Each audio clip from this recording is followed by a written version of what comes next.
नमस्कार। आज है संडे और हर संडे को हम लोग एक स्पेशल शो के साथ आते हैं जिसका नाम है किताब एक्सप्रेस। तो इस बार जो किताब एक्सप्रेस एक नई किताब के साथ आया है वो है 7 habits of highly effective people. ये 7 आदतें कौन कौन सी होती हैं जो सक्सेसफुल पीपल होते हैं, जो इफेक्टिव पीपल होते हैं।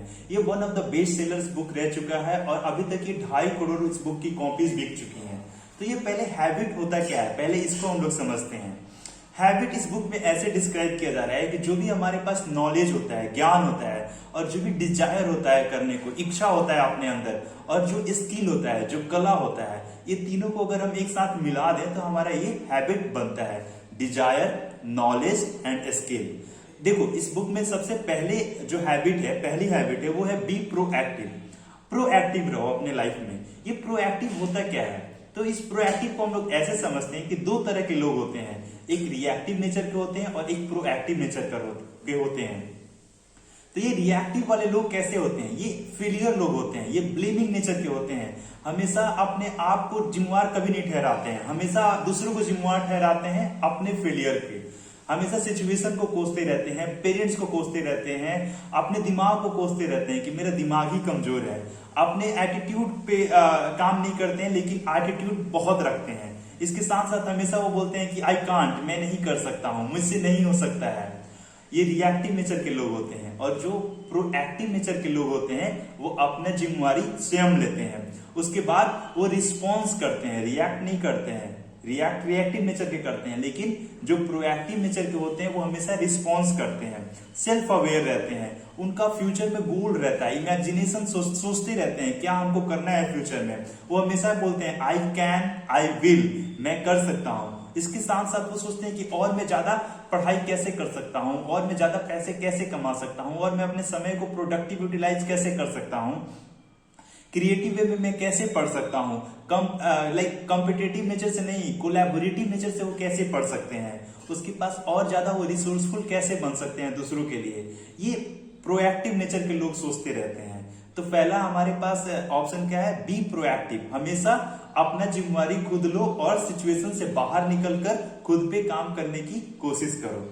दूसरा है हमारा begin with the end nature. हमेशा हम लोग एंड नेचर से सोचें कि अल्टीमेट रिजल्ट क्या आने वाला है, अल्टीमेट होने क्या वाला है। जैसे देखो इसमें राइटर ऐसे समझा रहे हैं कि आप बहुत सारे लोगों को मरते हुए देखे होंगे, उनका अंतिम यात्रा में गए होंगे या जाते हुए देखे होंगे, उनको जलते हुए देखे होंगे। तो आप अपने आप को 1 सेकेंड के लिए, I am sorry for this but writer ऐसा बोले हैं कि 1 मिनट के लिए आप अपने आप को उस मरण सेज पर सोच लो। आप समझ लो कि वो जो लकड़ी पे रखा गया या कॉफिन में रखा गया एक 100 में, वो आप हो। आप मर रहे हो, आप में आग लोग लगाने वाला है, आग से आपको जलाने वाला है लोग तुरंत जस्ट। और उस समय आप सोचो कि आप क्या सोच रहे होगे, कि आप कैसे इंसान थे पूरे जीवन, आप कैसे एक पिता थे, आप एक कैसे पुत्र थे, आप एक कैसी बीवी थी, कैसी वाइफ थी, या कैसे हस्बैंड थे, आप एक कैसे फ्रेंड थे, आप एक कैसे नागरिक थे, आप अपना जीवन कैसे जीना चाहते थे, और अभी आप कैसे जीकर आए हो और अभी आप कैसे जी रहे हो। इसको कनेक्ट करो कि आप वहां पे सोचोगे ना कि कैसे मैं अपना जीवन बिताना चाहता था लेकिन कैसे बिता कर आया। तो आप हमेशा इन रिजल्ट को देखो एक बार और फिर सोचो कि आप जो इन रिजल्ट चाहते हो वैसा आप कर रहे हो। जैसे आपको बोर्ड में 90% नंबर चाहिए, 80% चाहिए, तो आप क्या हर सब्जेक्ट में 80% एबव स्कोर कर रहे हो, और जिसमें नहीं कर पा रहे उसके लिए आप क्या कर रहे हो। तो हमेशा इन रिजल्ट से आप सोचो। जैसे देखो कोई एक घर बनाता है तो उसके लिए सबसे पहले क्या करता है? इंजीनियर के पास जाता है, एक नक्शा बनवाता है, एक ब्लूप्रिंट बनाकर लाता है ना कि ऐसा हमारा घर होगा, ये ड्राइंग रूम होगा, ये हॉल होगा, ये बेडरूम होगा, ये मास्टर बेडरूम होगा, ऐसा बहुत सारा वो प्लान बनाता है। तो आप जब पढ़ाई करते हो तो ये सोचते हो ना कि मैं 10th में, 12th में, ग्रेजुएशन में इतना परसेंट लाऊंगा, मैं अपने लाइफ में ऐसा नौकरी करूंगा, ये बिजनेस करूंगा। तो अगर ऐसा सोचे हो तो उसके क्या क्या पिलर्स हैं, मतलब उसका स्वरूप रूप क्या है, और उस पर आप कितना काम कर रहे हो, नहीं कर रहे हो, ये सोचो। आप हमेशा रोड मैप बनाओ अपने स्टडी के लिए, बिजनेस के लिए, या जो भी आप करना चाहते हो, क्या करना चाहते हो, कैसे करना चाहते हो, कब करना चाहते हो, क्यों करना चाहते हो। इन सारे क्वेश्चंस को अपने दिमाग में एंटरटेन करो।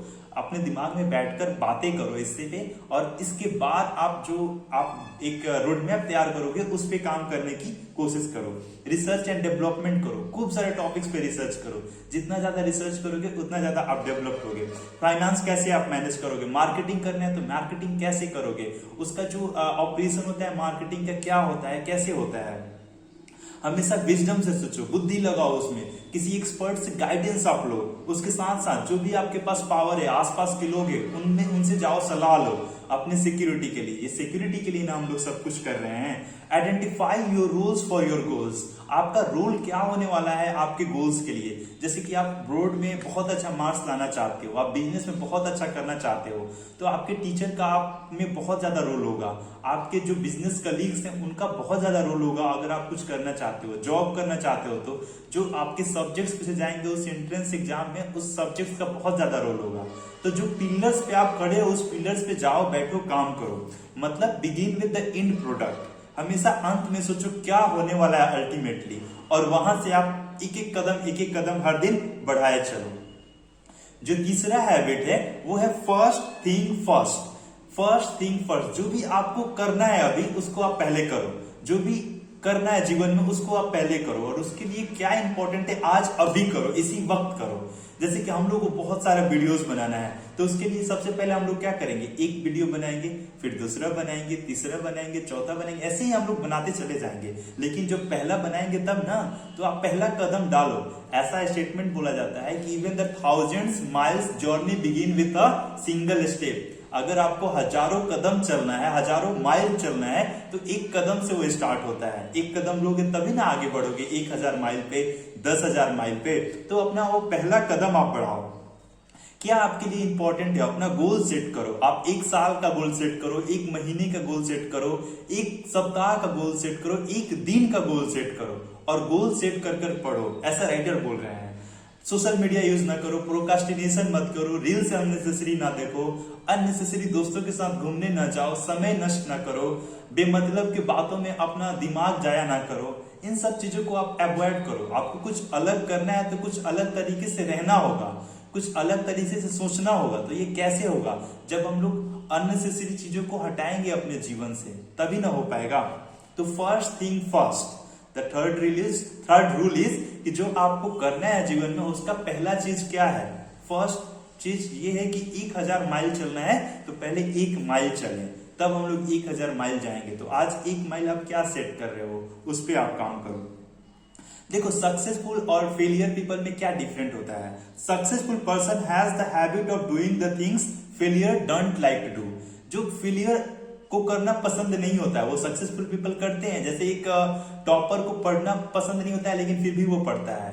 क्यों? क्योंकि फेलियर बन जाएगा अगर वो नहीं पढ़ेगा तो। और फेलियर को पढ़ना पसंद नहीं है और वो पढ़ता भी नहीं है, इसीलिए वो फेल कर जाता है एग्जाम में, लाइफ में, और जो भी आप दृष्टिकोण से देखते हो उस चीज में। और हमारा जो 4th रूल है, win win situation. Win win situation मतलब कि आप भी जीतो और दूसरे को भी जीतने दो।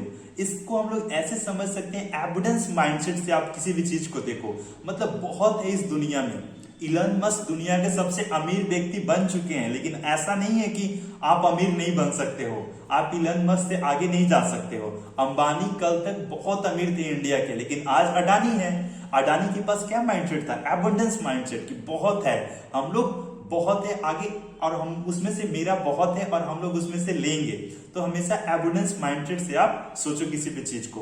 कोऑपरेट करो लोगों के साथ, कोलैबोरेट करो। ये कोऑपरेशन कोलैबोरेशन क्या होता है? जैसे कि मान लो आपके पास आपका जो सब्जेक्ट है, आपका मैथ बहुत स्ट्रांग है और मेरा साइंस स्ट्रांग है, तो आप मुझे मैथ्स पढ़ा दो, मैं आपको साइंस पढ़ा दूंगा। दोनों को कोलैबोरेशन कोऑपरेशन के साथ हम लोग दोनों अपने एग्जाम में पास कर जाएंगे। अगर आप सोचोगे कि नहीं इसको हम अगर मैथ्स पढ़ाएंगे तो ये मैथ्स में तेज हो जाएगा, और हम सोचेंगे इसको हम साइंस पढ़ाएंगे तो साइंस में ये तेज हो जाएगा, तो हम दोनों लूज कर जाएंगे, किसी को बेनिफिट नहीं होगा। तो अगर हमको दोनों को आगे बढ़ना है तो दोनों एक दूसरे में कोऑपरेट कर लेते हैं, कोलैबोरेट कर लेते हैं, साथ बैठकर पढ़ लेते हैं।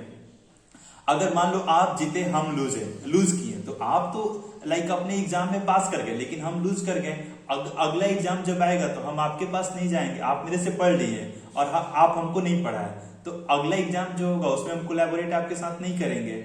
अब मान लो दोनों लूज कर गए तो लूज ही कर गए, अगर आप लूज कर गए हम विन कर गए तो आप लूज ही कर गए। तो सबसे जो बेस्ट नेचर होता है विन विन सिचुएशन, हम दोनों जीत जाते हैं, आप मेरे को पढ़ा दो हम आपको पढ़ा देते हैं। जो फिफ्थ रूल है, first to understand then to be understood, पहले समझो और तब दिमाग से सोचो फिर बोलो कुछ।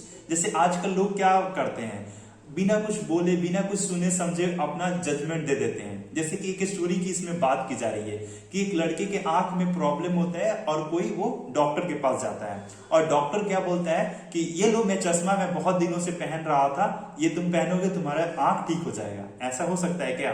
वो बोल रहा है कि नहीं नहीं मुझे तो और ब्लर दिख रहा है और धुंधला दिख रहा है। बोल रहे नहीं नहीं थिंक पॉजिटिव, दिखने लगेगा तुमको। ऐसा तो नहीं है ना, प्रॉब्लम कहीं और है, उसको दूसरा पावर लगेगा, लेकिन वो जबरदस्ती पहनाने की कोशिश कर रहा है दूसरा चश्मा। आप उस दुकान पे उस डॉक्टर के पास दोबारा कभी जाओगे? नहीं जाओगे ना। तो हमेशा सिचुएशन को पहले अंडरस्टैंड करो, फिर उस पर रिस्पॉन्स दो या रिएक्ट करो। पहले आप क्या उसने कोई कहा, कैसे कहा, क्यों कहा, उसके पीछे रहस्य क्या था, उसके पीछे कारण क्या था उस चीज को बोलने के प्रति, उसको सब आप अपने आप समझो, अपने दिमाग में इंटरप्रेट करो और उसके बाद उस पर रिस्पॉन्स करो। ठीक है, देखो एक इसमें लाइन लिखा हुआ था जो कि बहुत अच्छा मुझे लगा और मैं उस लाइन को दोबारा यहां पढ़ना चाहूंगा। Most people do not listen with the intent to understand, they listen with the intent to reply. बहुत सारे लोग इसलिए नहीं सुनते हैं कि वो समझना चाहते हैं आपको, इसलिए सुनना चाहते हैं आपको कि वो रिप्लाई करना चाहते हैं। बहुत सारे लोग इसलिए नहीं सुनते हैं कि वो समझना चाहते हैं, इसलिए सुनते हैं कि आपको वो रिप्लाई करना चाहते हैं। जल्दी से रिप्लाई कर दिए। ये नेचर को अपने जीवन से आप हटा दो। आप first understand then understood and then reply, पहले सुनो समझो और तब रिप्लाई करो। आप ऑटोबायोग्राफी वाले पीपल ना बनो कि हमेशा हर चीज पे अपना जजमेंट देते जाना है। वही चश्मे वाले डॉक्टर का बात करो आप। अब मान लो आपको डायग्नोस पहले करेगा तब ना प्रिस्क्राइब करेगा, कि पहले प्रिस्क्राइबिंग पहले आपको दवाई बता देगा कि ये खाना है, आपका रोग क्या है, फिर पूछेगा। आप बोलेंगे अरे मेरे पेट में दर्द है, वो बोलेगा कि नहीं मैं तो सिर दर्द का दवा दे दिया। तो आप पहले ये समझो और तब आगे बढ़ो। अब हमारे पास जो छठा हैबिट है वो सिनर्जी है। सिनर्जी मतलब क्या होता है? टीम स्पिरिट, तालमेल। जैसे कि मान लो आपके पास क्या है, घर पे आपके पास आलू प्याज है और मेरे पास टमाटर और सारे मसाले हैं, तो आप हमको आलू प्याज दो और हम सारे मसाले आपको देते हैं, दोनों के घर सब्जी बन जाएगा। या आपके घर सब्जी है मेरे घर चावल है, तो सब्जी चावल हम दोनों खा लेंगे। ऐसे आप समझो कि दोनों तालमेल से टीम में हम लोग जीत जाएंगे। अगर मान लो आपके पास बाइक है और मेरे पास पेट्रोल है, तो जो पेट्रोल है वो बाइक में डालकर हम लोग चलेंगे कहीं पे, अगर कहीं जाना है हम दोनों को। तो मतलब टीम में काम करो, दोनों आगे बढ़ते हैं। वो बिजनेस में भी हो सकता है और डे टू डे लाइफ में भी होता है। सिनर्जी रहो, तालमेल बैठाकर एक दूसरे के साथ मिलजुल कर आगे बढ़ो। ठीक है, और जो सत्वा है वो बहुत ही ज्यादा इंपॉर्टेंट है और बहुत बार आप उसके बारे में सुने होंगे कि देखो अपनी आरी तेज करो पेड़ काटने के पहले। मान लो कोई पेड़ काटने में 3 घंटा लगता है, तो 2 घंटा पहले अपने आरी को आप भिजा लो, फिर आधे घंटे में वो पेड़ को काट दोगे आप। एक इंसान रास्ते में पेड़ काट रहा होता है और दूसरा इंसान उसी रास्ते से जा रहा होता है, तो वो कब से काट रहा होता है। तो इंसान जो जा रहा है वो बोला कि तुम एक काम करो, 2 मिनट रेस्ट लो और फिर अपने आरी को और भिजा लो, ये पेड़ बहुत जल्दी कट जाएगा।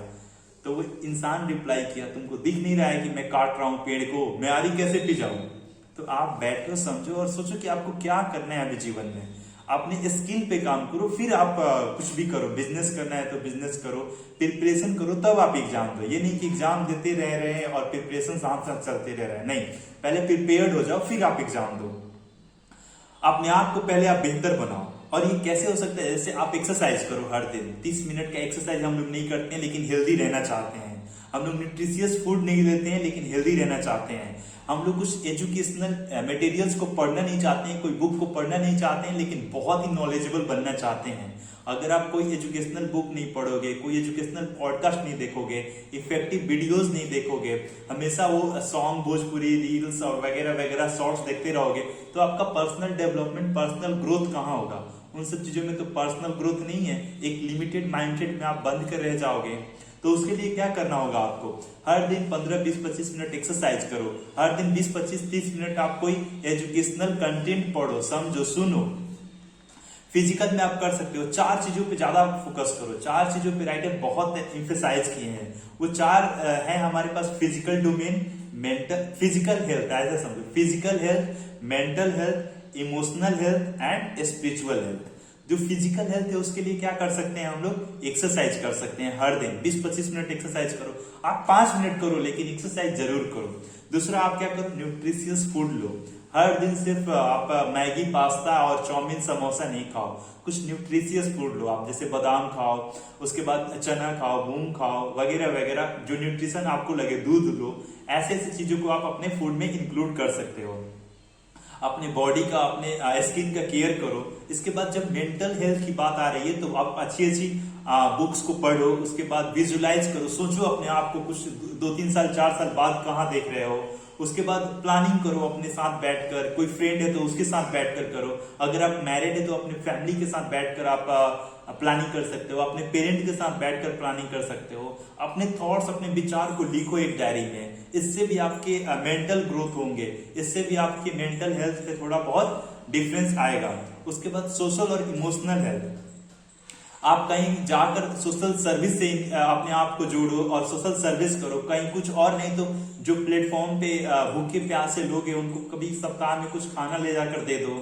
इसके बाद जो भी आप अपने हिसाब से सोशल सर्विस समझते हो वही करो। कुछ बच्चों को पढ़ा दो, बता दो, समझा दो। कुछ भी आप कर सकते हो अपने बेसिस पे। 2 पेड़ जाकर लगा दो अपने बर्थडे पे या मानसून के टाइम में। That is social service. थोड़ा सा सहानुभूति रखो दूसरों के प्रति, कंपैशनेट फील करो एनिमल के प्रति। उसके बाद सिनर्जी भाव से रहो, तालमेल करो दूसरों के साथ। दूसरों को आगे बढ़ने में आप हेल्प करो। अगला है, लास्ट है, स्पिरिचुअल ग्रोथ और स्पिरिचुअल माइंडसेट। ये क्या है, कुछ आपके अपने पर्सनल वैल्यूज होने चाहिए लाइफ के। अपने कुछ वैल्यूज पे काम करो, स्पिरिचुअलिटी से आप जुड़ो। उसके बाद कुछ कमिटमेंट करो अपने आप से, अपने आप के लिए, कुछ दूसरों के लिए, जो कि आप उसको फुलफिल करो। दूसरे के हैप्पीनेस में आप हैप्पी हो जाओ। मेडिटेशन करो, अपने जीवन को समझो। ये जीवन क्या है, ये दुनिया क्या है, ये अर्थ क्या है, ये धरती क्यों घूम रही है, ये जितने सारे क्वेश्चन है। रिलीजन क्या है, धर्म क्या है, स्वामी विवेकानंद क्या पढ़ाए हैं, क्या सिखाए हैं, इन सब चीजों को बारीकी से समझने की कोशिश करो। इसके बाद आप क्या कर सकते हो, महसूस करो अंदर तक। यही हमारे पास 7 हैबिट्स थे। तो एक बार हम लोग फिर से रिपीट कर ले रहे हैं। बी प्रोएक्टिव, हमेशा प्रोएक्टिव नेचर से सोचो, ना कि रिएक्टिव नेचर से। ऐसा सोचो कि आप अपनी पूरा रिस्पॉन्सिबिलिटी खुद उठाते हो और कोई भी सिचुएशन को आप हैंडल कर लोगे और एवरीथिंग इज पॉसिबल। दूसरा, begin with the end point. अगर आप घर बना रहे हो तो सोचो कि नक्शा घर का कैसा होगा और उस हिसाब से बनाओ। आप डेथ बेड पर होगे तो क्या उस समय सोच रहे होगे, आप कैसा ह्यूमन बीइंग थे, आप कैसे अपने लाइफ को स्पेंड किए। और तीसरा है, फर्स्ट थिंग फर्स्ट, जो भी इंपॉर्टेंट है उसको आप पहले करो। विन विन सिचुएशन, अपने जीतो और दूसरों को भी जीतने दो। जो 5वां है, first the understand then to be understood. पहले अपने खुद को समझो, खुद कोई कुछ बोल रहा है तो समझो, उसको सोचो और फिर उसको सहानुभूति के साथ रिप्लाई करो। ठीक है। और अगला जो हमारे पास है, 6वां है, सिनर्जी। तालमेल करो लोगों से, टीम स्पिरिट के साथ काम करो, कंपीट कम करो, कोलैबोरेट ज्यादा करो। और जो 7वां है, आरी तेज करने में ज्यादा समय लगाओ, अपने आप पे काम करने में ज्यादा समय लगाओ, बजाय कि सिर्फ बैठकर पत्थर पे हथौड़ी मारते रहे। नहीं, अपने आरी को भी तेज करो, अपने हथौड़ी को भी नुकीला बनाओ और उसके बाद उस पत्थर पे मारोगे तो वो पत्थर टूटकर बिखर जाएगा। तो दैट्स ऑल। आई थिंक कि ये जो बुक है इसका निचोड़ यही है। आपको अगर टाइम मिले in the future you can read the book. और फिर हम लोग नेक्स्ट संडे मिलते हैं कोई नई बुक के साथ। For that time and till that time, thank you so much for watching this video till end. जय हिंद, जय भारत।